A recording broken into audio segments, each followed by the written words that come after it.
আজকের ভিডিওতে দেখাবো vanilla flavour 2 pound height cake decoration video. আসসালামু আলাইকুম, কেমন আছেন সবাই?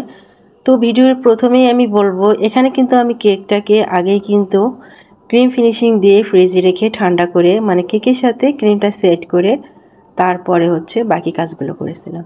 বরাবরই আমি কিন্তু এই সেম কাজটাই করি। আর এখানে আমি যে প্রথমে যে বর্ডারটা দিলাম এটা হচ্ছে এক্সট্রা নজেলের বর্ডার। আর উপরে যে বর্ডারটা দিচ্ছি এটা হচ্ছে খুবই ছোটো সাইজের একটা নজেল, এটার গায়ে কোনো নাম্বার নেই, তো সেজন্য নজেলের নামটা আমি বলতে পারলাম না। তবে এই নজলটা আমার কাছে খুবই প্রিয়।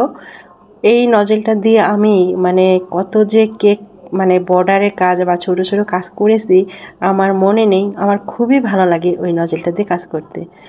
আর এই যে কেকের উপরে আমি যে দাগগুলো টেনে নিলাম এই নজলটা ছিল বাস্কেট নজেল। তো আমি প্রথমে যেভাবে দাগ টেনেছি ঘুরিয়ে নিয়ে সেমভাবে আবার দাগ টেনে নিচ্ছি। তো এই দাগ টানার মাঝে যে খুব একটা ডিজাইন হলো, এটার উপর দিয়ে কিন্তু আমি আবার ফুলের কাজ করব, ছোট ছোট ফুল দিব। তো এবার সাইডে হচ্ছে আমি যে বর্ডার দিয়ে দিব, নিচে যে নজল দিয়ে বর্ডার দিয়েছি সেম নজল দিয়ে উপরে আরেকটা বর্ডার দিয়ে দিলাম। আর এই বর্ডারের উপর দিয়ে কিন্তু আরও একটা বর্ডার যাবে। তো এই উপরে যে মানে আমি যে বর্ডারটা দিচ্ছি এইটা ছিল লিপ নজেলের কাজ। তো এখানে আমি নজেলটা ইউজ করিনি, এখানে আমি পাইপিং ব্যাগ হচ্ছে লিপ নজেল শেপে কেটে নিয়ে ওইভাবেই কাজটা করেছিলাম। আর কেকটা ছিল কাস্টমাইজ কেক। যিনি কেকটা অর্ডার করেন উনি মানে আমাকে যে পিকটা দেখান আমি সেই পিক অনুযায়ী কাজটা করার চেষ্টা করেছি।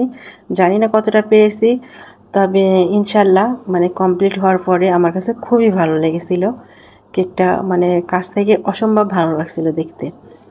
তো আমি যে উপরে ছোট ছোট মোচড়ের ফুল দিয়ে দিলাম।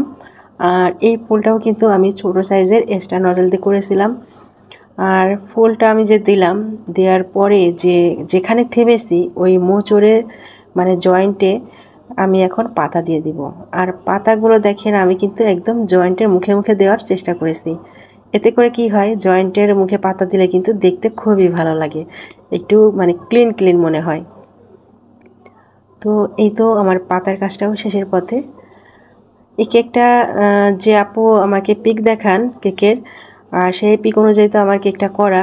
তো আসলে হয় কি, একজনের হাতের কাজ আরেকজনের মতো হবে না, মানে এক একজনের হাতের কাজ কিন্তু এক এক রকমের। তো সেক্ষেত্রে দেখা যায় একটু 19-20 হতেই পারে। তবে সবাই কিন্তু আপ্রাণ চেষ্টা করে রেফারেন্স পিক দেখানো অনুযায়ী কিন্তু সেই কাজটা করার। তো আমি এই যে এখানে দেখেন, আমি প্রত্যেকবারই বলি আমি কাজ করতে গেলে ফোনটা যখন একটু মিউটে রাখি তখন আর সেটা অন করতে ভুলে যাই। তো এই মানে ভিডিওটার বেলায় ব্যতিক্রম হয়নি, সেম হয়েছিল। এই কাজটা আমি যখন করি তখন কিন্তু অফলাইনে ছিল, পরে দেখি যে আমার কাজটার ওইটুকু ভিডিও ওঠেনি। তো যাই হোক, ওই আমি ঘুরে ঘুরে যে কাজটা করে নিলাম ওইটা ছিল হচ্ছে রোজ নজল দিয়ে করা। তারপর হচ্ছে যে আমি সাদা ক্রিম দিয়ে এই যে ছোট ছোট ডোরপ আকারে দিয়ে টেনে টেনে নিচ্ছিলাম। তো এই ধরনের যে ডিজাইনের কেকগুলা কাছ থেকে কিন্তু ভীষণ ভালো লাগে দেখতে। আর আমার কাছে সবসময় ভালো লাগে হালকা পাতলা কাজের কেকগুলা। সিম্পল কেকগুলো দেখতে আমার কাছে খুবই কিউট লাগে, কিন্তু কাস্টমার যেটা চয়েস করে দেন সেটার উপরে তো আর আমাদের কিছু বলার থাকে না, সেইভাবেই কাজ করতে হয়। তো এই তো আমার কেকের ডিজাইনটা এই যে শেষের পথে কমপ্লিট। তো সবাই ভালো থাকবেন, আমার জন্য দোয়া করবেন। আল্লাহ হাফেজ।